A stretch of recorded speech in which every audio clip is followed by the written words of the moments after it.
నేను డిమాండ్ చేస్తున్నాను. Thank you.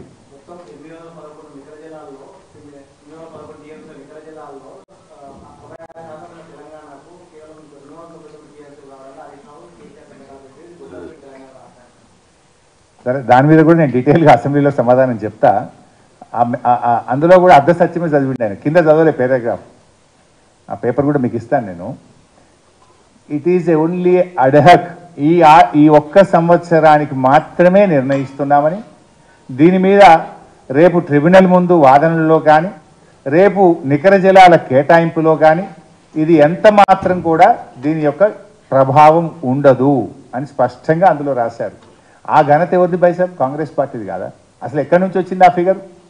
ఉమ్మడి ఆంధ్రప్రదేశ్లో మీరు తెలంగాణకు ప్రాజెక్టులు కట్టకపోవడం వల్ల, తెలంగాణకు నికర జలాలు కేటాయించకపోవడం వల్ల మనకు ఆ రోజుకు నిర్మితమైన ప్రాజెక్టులకు అవసరమైన నీళ్లు అంతా అని ఉమ్మడి ఆంధ్రప్రదేశ్ అసెంబ్లీ ఆనాటి కాంగ్రెస్ ప్రభుత్వం నిర్ణయించింది.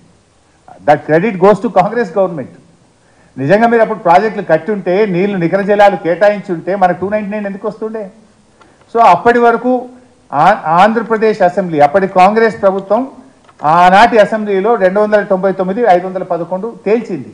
సో దాన్ని అర్హగ్గా వాళ్ళు మొదటి ఆర్థిక సంవత్సరంలో చేసినారు. కానీ అది పర్మనెంట్ అలొకేషన్ కాదు.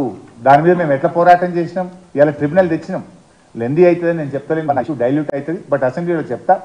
ట్రిబ్యునల్ కోసం రాష్ట్రం ఏర్పడిన నెల రోజుల్లోపే స్వయంగా కేసీఆర్ గారే వెళ్ళి సెక్షన్ 3 కింద మేము కంప్లైంట్ ఇచ్చినాం.